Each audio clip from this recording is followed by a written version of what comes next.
E aí, beleza? Eu tive uma pequena argumentação com um amigo meu, que é mestre iniciante, e eu resolvi procurar a lista de tiers, né, faixas de mestres que tem por aí. Eu achei uma que tem 5 tiers, na verdade são 6, né, começa pela 0. Começando pela tier 0, tem os mestres tóxicos, que é a única negativa. Nos mestres tóxicos, a gente tem o clássico mestre contra jogadores. Alguém vai ganhar o jogo, entre aspas, né? Só que quando o mestre tá com a ideia de o tempo inteiro, eu tenho que ganhar, eu tenho que ganhar, eu tenho que ganhar, fica pensando no seu divertimento, acaba não pensando no divertimento dos jogadores. Que no fim das contas, quando os jogadores estão se divertindo, a gente acaba se divertindo. Eu sou mestre há 10 anos, jogo há 13. Eu sou um péssimo jogador. Me ter na mesa como jogador é uma das piores coisas que você pode ter. Mas isso é uma mentalidade que eu, pelo menos, nunca tive. Outro clássico mestre tóxico é aquele que pensa primeiro na história que ele está criando, depois nos personagens. Ele pensa que a história dele é a coisa mais importante que está acontecendo ali naquele momento. Não é desenvolver os personagens dos jogadores, não é criar, estar com amigos. Não, a história dele é o que vale. Ele só tá ali pela história dele. E a gente tem aqueles clássicos mestres que completamente despreparados, né? Que não fazem nenhum tipo de que realmente não se preparam nem um pouco, nem sequer escondem que não se prepararam. Que fala, vou ali mestrar para aquele grupo e já é. A sessão não tem início, não tem meio, não tem fim, não desenvolveu nada de história, não aconteceu nada. Ele fica o tempo inteiro parando. Deixa eu olhar um negócio aqui. Para, perde um tempo, aí volta, completamente sem ritmo. Mas enfim, a gente vai para os mestres iniciantes. A primeira coisa que você tem que pensar, seus amigos escolheram estar ali com você jogando. Eles estão animados para estar ali jogando com você. Normalmente, mestres iniciantes ainda estão aprendendo as regras, em geral. O mais importante, é importante estar aprendendo, se vocês estão jogando, aí alguém faz uma pergunta, você não sabe a resposta, conversa, vê o que todo mundo pensa que é melhor, vocês decidem ali na hora. No final da sessão, você procura sobre o assunto para conhecer melhor. Entre uma sessão e outra, nunca para uma sessão e fica procurando o que. Ou tenha um jogador, no caso, se você tiver um jogador mais experiente, você pode pedir para ele procurar a resposta daquilo enquanto você está mestrando outra parte que aquele jogador não vai estar. Mestres iniciantes normalmente colocam a aventura nos trilhos, né? Justamente para eles não são muito bons de improviso, então eles precisam que seja daquele jeito. Precisa seguir esse rumo, porque se sair muito desse rumo, ele vai se perder. Colocar uma campanha nos trilhos não é uma grande coisa. Os jogadores mais experientes entendem com mestres mais novos, com mestres iniciantes, que isso acontece. Alguns jogadores reclamam, mas não é o fim do mundo. O que você pode fazer para não ficar nos trilhos é justamente fazer algumas quests secundárias enquanto você vai trabalhando na parte principal e ir aos poucos. Eu estou mestrando uma mesa que no level 1 eu já apresentei para eles o continente inteiro, com 10 raças. Já apresentei cada raça, principais cidades, cultura. Para um mestre iniciante, o mais importante é justamente você começar pequeno. Cria uma cidade, faz uma aventura ali em volta da cidade, nada muito complicado, mas com o tempo vai pegando experiência e vai melhorando. Normalmente, mestres iniciantes, eles tendem a ter dificuldades com o lado social de mestrar. Lidar com pessoas não é fácil. Então, o que você vai ver em muitos mestres iniciantes para mestres iniciantes é muito bom também conversar com outros mestres.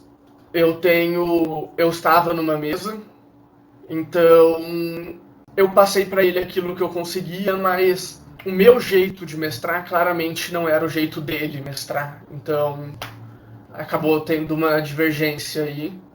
Para sair dessa categoria de mestre iniciante, o único jeito realmente é dar tempo ao tempo, continuar mestrando, continuar ganhando experiência e não parar. O importante é se divertir sempre.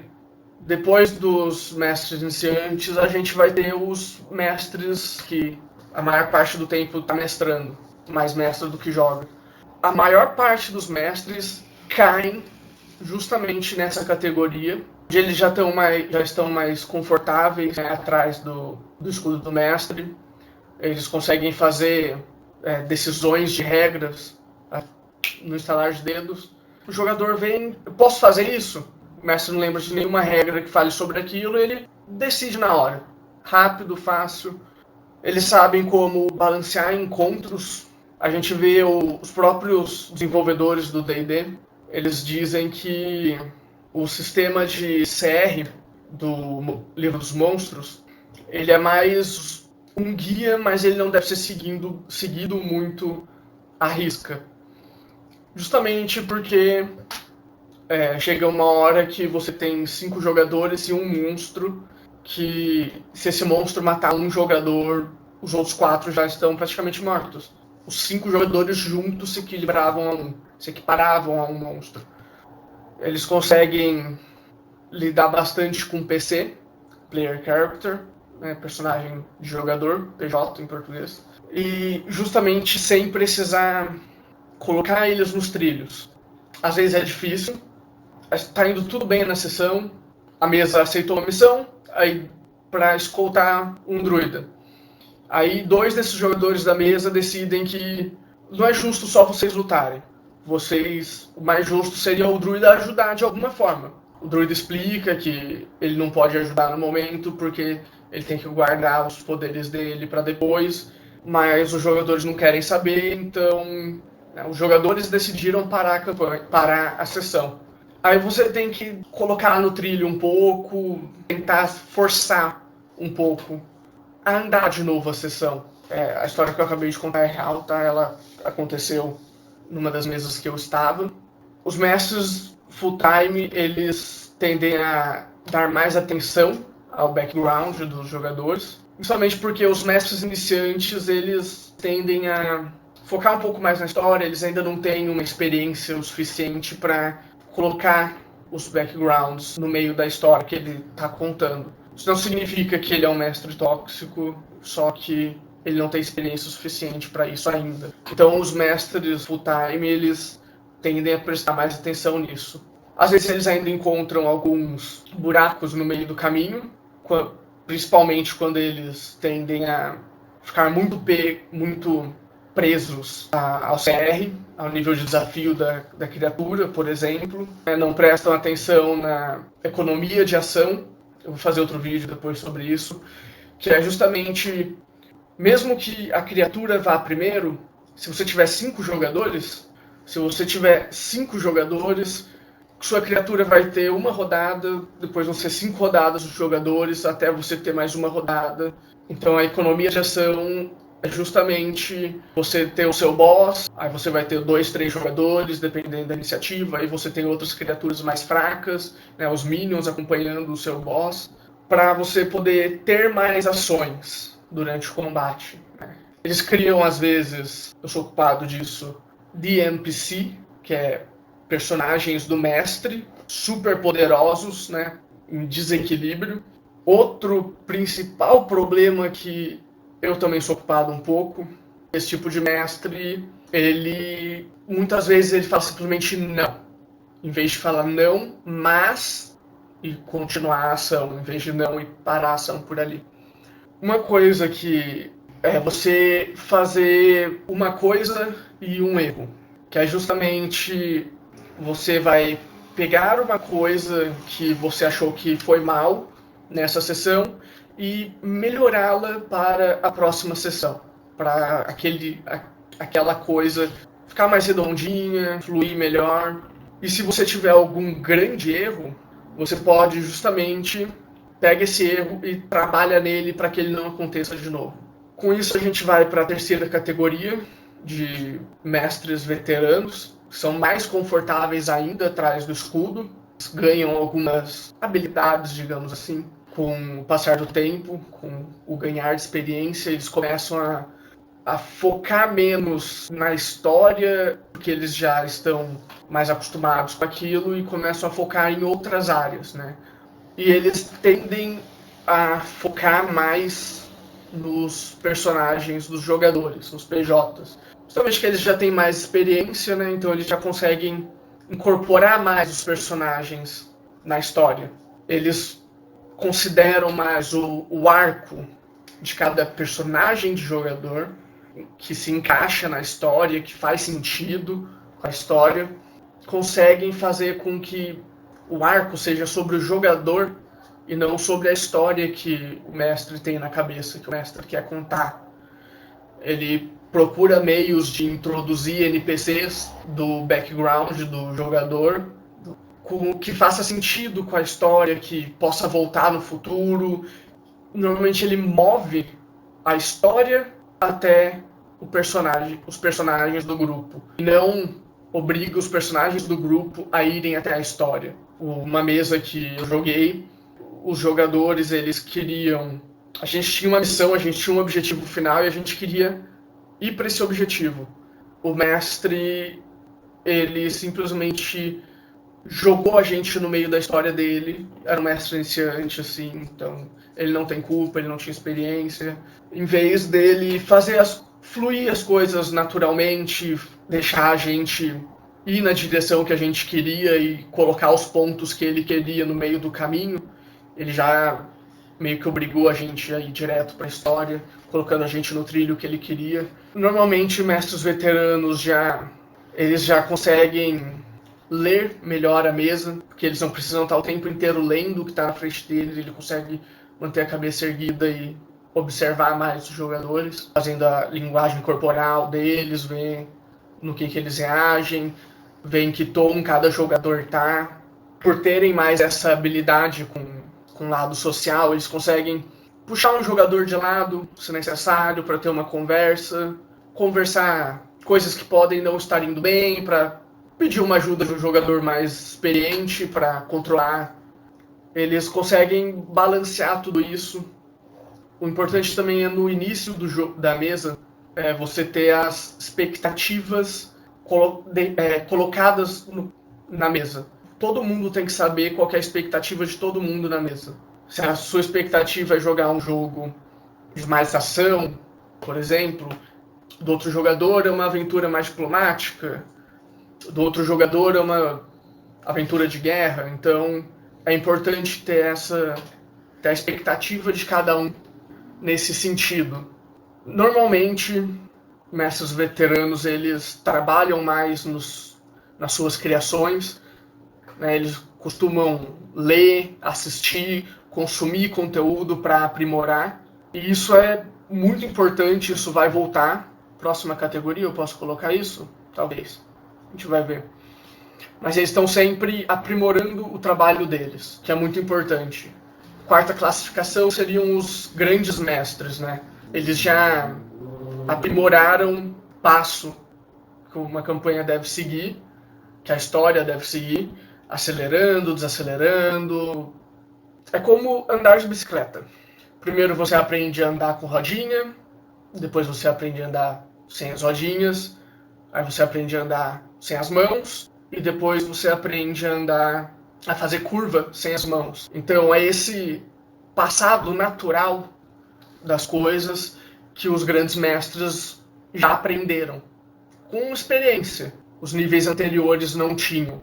Normalmente, vamos dizer que assistir streams no Twitch, YouTube, de outras pessoas jogando, pode ajudar muito você a achar esse passado, o passado adequado para uma campanha. Grandes mestres normalmente são muito bons em improviso. Normalmente eles já estão com muitos anos de prática. Impossível você ser um grande mestre se você não souber improvisar. Você aprende a improvisar com o tempo, como eu falei, mas se você não souber improvisar, não tem como você aprender a ser um grande mestre. Eles pegam a flexibilidade que o mestre tem que ter e levam isso a um outro patamar. Eles sobem um nível nessa flexibilidade. Como eu falei, improvisação é uma coisa que você só consegue com o tempo. Se preparar, né, pequenos preparos ajudam. Começar pequeno e construindo em diante. E continuar tentando. Também ajuda muito, né? Não desistir. Normalmente, para você ser um mestre o tempo inteiro, você precisa entender as regras. Um grande mestre dá um passo adiante. Ele não só entende a regra, como ele entende o desenvolvimento, o design por trás da regra, né? Como fazer a regra funcionar.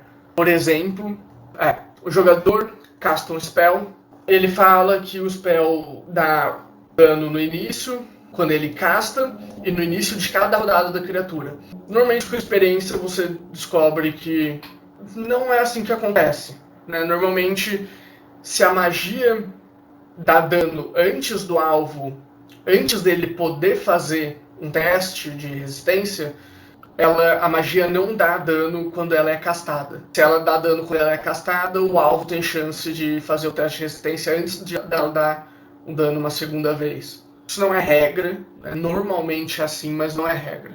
Né? Esse entendimento das regras também ajuda a você criar pequenas regras da casa. Por causa do tempo que esses mestres estão mestrando, eles já desenvolveram ainda mais as suas habilidades sociais, fazendo com que eles consigam proteger um pouco o grupo de jogadores disruptivos. Mestres experientes normalmente têm menos paciência com jogadores disruptivos do que mestres iniciantes. Somente porque eles sabem que é melhor você cortar um problema no início antes de que esse problema se desenvolva.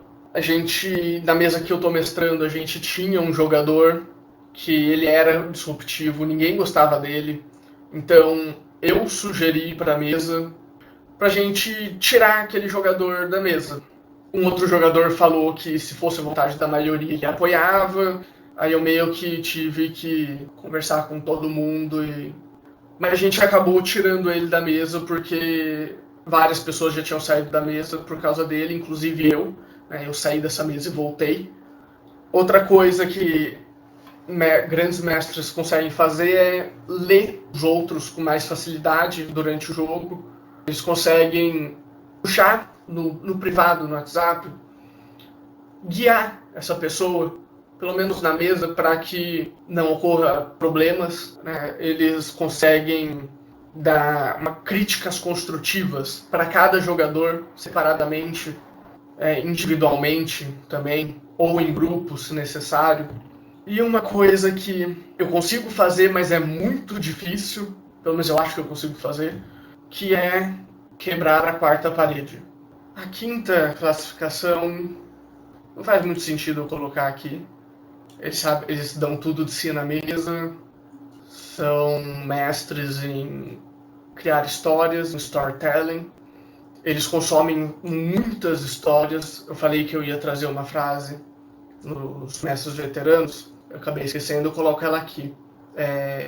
J.R.R. Tolkien, uma mente precisa de livros, como uma espada precisa ser amolada para manter o fio. Então, dá para entender o que isso significa, né? Criar uma história em volta dos personagens, ao invés de colocar os personagens na sua história. São mestres em combate narrativo, têm um talento surreal para improvisação e eles são consumidos pelo hobby, a vida deles. Isso nem sempre é uma boa coisa, mas é isso aí. Eu tenho um canal de política, descrição embaixo. Valeu.